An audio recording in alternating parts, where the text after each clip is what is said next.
பிரதமர் மோடி அவர்கள் 2 நாள் பயணமா தமிழ்நாட்டுக்கு வராரு. வந்தது மட்டும் இல்லாம ராஜேந்திர சோழனுடைய 1000வது பிறந்த நாள் விழாவுல பிரதமர் மோடி அவர்கள் கலந்துகிட்ட அவரு சோழர்களுடைய பெருமைய அப்படி பேசினாரு. அந்த இடத்துல அவர் சோழர்களுடைய பெருமையை மட்டும்தான் பேசினாரான்னா கண்டிப்பா இல்ல.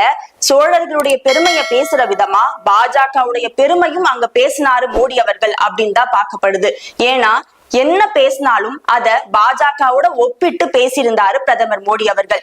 எப்படி சோழர்கள் வட மாநிலங்கள்ல கூட கைப்பற்றினா கூட சோழர்கள் ஒரே மாதிரியான பண்பாட்டை தான் பின்பற்றினாங்க. அதே மாதிரி ஒரு நிலைப்பாட்டை தான் பாஜகவும் முன்னெடுக்குது.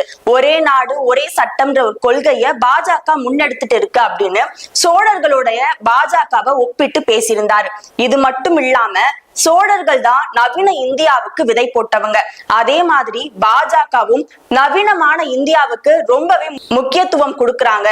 அதே சமயம் பொருளாதாரம் உள்கட்டமைப்பு எல்லாமே சோழர்கள் மாதிரி பாஜக ரொம்ப நல்லா பண்ணிட்டு இருக்காங்க அப்படின்னு பாஜகவுடைய பெருமையும் பிரதமர் மோடி அவர்கள் அங்க பேசினாரு. சோழர்கள் இந்தியாவுடைய அடையாளம், அந்த அடையாளத்தை பாஜக தான் மீட்டெடுக்கிறது அப்படின்ற ஒரு கருத்தை பதிவு செய்யற விதமாகவே பிரதமர் மோடி அவர்கள் பேசியிருந்தாரு.